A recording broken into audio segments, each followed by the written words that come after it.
Connection terminated.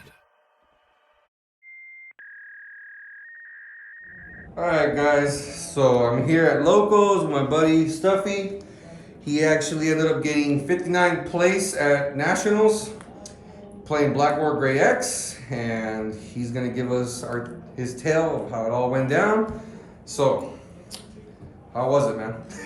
No, it was a good matchup. I did a lot better than I thought I was. I know after my first match was against a Jesmon, and I was talking about like, oh well, that's the start of all my losses, and we were all planning to go get food because we were really hungry that morning. We were all planning to go get food after like we hit X3 whatever. Surprisingly, I ended up going X2. I lost my first game against Jesmon, and then I just went on a 7 straight run. Nice. And then I lost my last game against a War Gray X. Really close game. That War Gray X, just the first game I just forgot I took an X antibody, but second game he just mollywopped me. So, but yeah.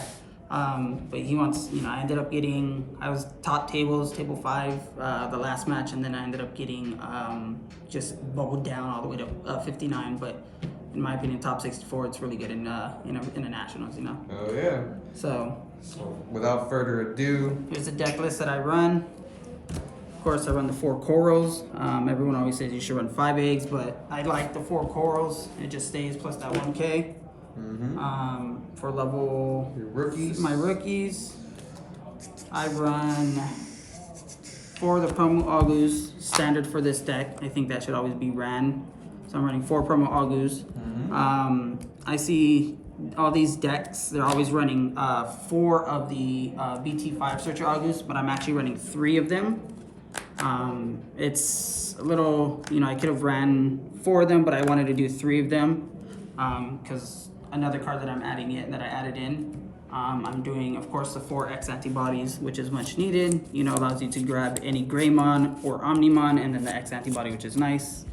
And then I run 2 of the promo Agumons, the searchers. I like this more because it normally you could always get 2 hits. It's a Greymon and a Dragonkin, and a lot of times if you're missing pieces like a Metal Gray or Metal Gray X anti, or even a Greymon or Greymon X, you could grab those. Plus you could grab a 6, which is huge. Always pretty big on the game changer right there. That's my level 3 line. My level 4s.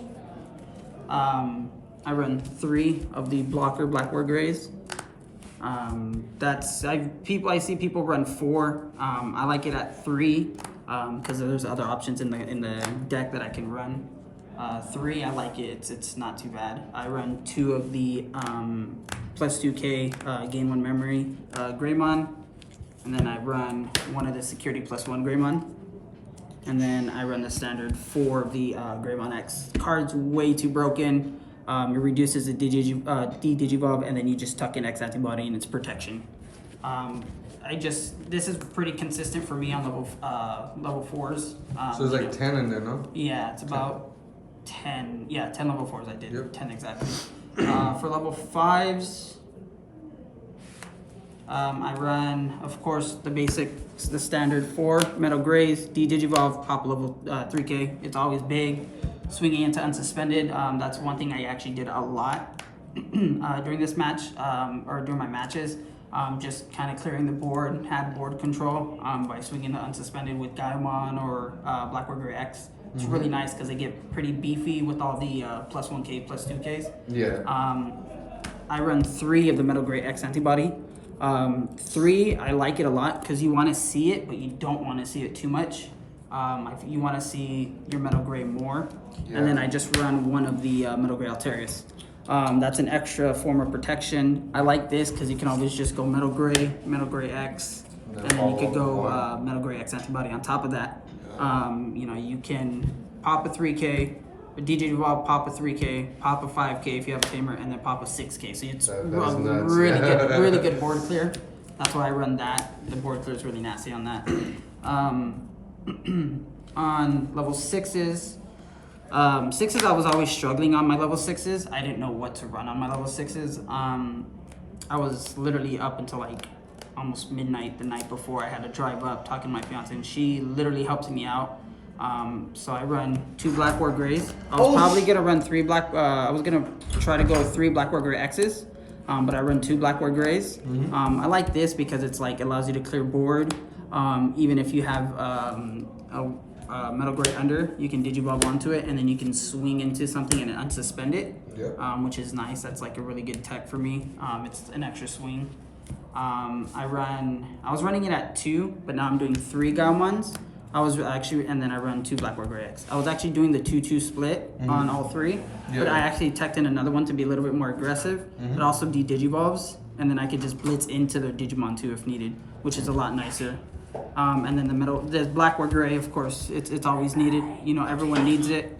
You can always just, you know, it basically unsuspends. You can always trash the security, redirect the biggest ones, stuff like that. It's a great card. Good powerhouse it's to have. a really good card. Yeah. I also run Omnimon X antibody, and then the other Omni X the BT10 Omnimon X antibody. This actually saved me so many times throughout the tourney. I didn't use this guy as much. I teched this in case I was going to face Grandis a lot. Really didn't even face Grandis, so this was sitting in my hand almost 99% of the time. This is the card that was just really nasty. Yeah, you put some work because sure. it won me the game like so many times, especially in really clutch moments. I had 1-1 matches. He had 1 security, and I just swung with Gaimon, placed this down. You know, it's nice because you can always, you know, throw him away, or throw in a Gaimon if you have that stack. And then even an X antibody that you can, you know, clear security every check with him. It's really nice. So that's why I have these 2. For Tamers, everyone says that I should have ran 3. I run 2 Cool Boys, 2 Yuyas. 2 Yuyas I think is standard now. 3 Yuyas, it's a little bit too much. I don't think you need anything more than 2 Yuyas. You can always go 3 Cool Boys or 2. I like it at 2. You know, I don't want to deck myself out too much, but even then, getting that extra memory. The Cool Boys, it's mandatory right now. Yeah, I think they're going to be hitting Cool Boy at the next ban list, which it should, in my opinion. In my opinion, even if they hit it, it's not going to affect me with this deck. Yeah. I could just take one out and then just run something else with it, add another a tie or something like that, in my opinion. And then for Tamers, I run... Wait, for options? For options, I actually run 3 X antibodies. You need 3 X antibodies for this deck. It's mandatory. Main option. It's literally the main option you need. It's going to allow you to go into that Omnimon X antibody, and it's also going to allow you to prevent deletions. I run Hades Force. Of course, it's, again, mandatory in this deck. You play it, clear out the board, and then swing with the Gaomon. It's good. Hades Force actually got me majority of my games against Cross Hearts. I never really played Cross Hearts until the night before the preview night, basically the Friday. I went up against a Cross Hearts, and I just Hades Force killed all the Tamers that he was stacking under, and I just was able to win game like that. And then the one option, my little spicy tech was Congo. Everybody's like, why do you run Congo? What's the point of Congo? I have buddies that live up in LA, and they've always told me that up in LA, security controls is huge over there. So I played a Congo because I thought I was going to play a bunch of security control decks, stuff like that. But instead, there was a bunch of Crossheart decks, and the Congo actually saved me so many damn times against the Crosshearts. I had a match where the guy hit it in security, couldn't even finish for game. Or there was another time where I actually just hard played it, delayed him, and it allowed me to go up to my high level and then just kind of swing for game. You could choke out with it. Yeah, you could choke out with it. This was good because I actually went up against, I think, 3 Cross Hearts, and then every game I had, I just played it, passed him to 1. He couldn't set, so I just passed him to 1, and then he couldn't even attack me at all that turn, and then next turn I just Hades Forced, wiped the board with everything. So yeah, it's nasty combo. So that's but you know, that was my deck list that I had for how I got 59. Any shout outs? No, just shout outs to Tabletop Tavern, you know, our locals here in San Diego. Yep. It's, you know, one of my new favorite shops around here now. You know, I come here often to play Digimon. Shout out to my fiance for all the support and all, Digivoid, of course, and all the friends. They're supporting me throughout the whole event. Man, But you did good, bro. that's You pretty did much well. it. Yeah. Pulled through. Yeah. I was surprised I did. I didn't think I was gonna do good, but I did a lot better. I told myself I was gonna quit Digimon if I didn't do good, and I was actually gonna go to One Piece, but top 64. Yeah. I'm invested in it back to into win it, Digimon. bro. Yeah, man. So cool. Well, that was it, you guys. Stuffy, 59th. Thanks, guys. Thank you for the little Yeah, tech man. profile. And you guys got to keep an eye out for this dude right here, man. He'll catch you slipping. Yeah, man. Thanks, guys.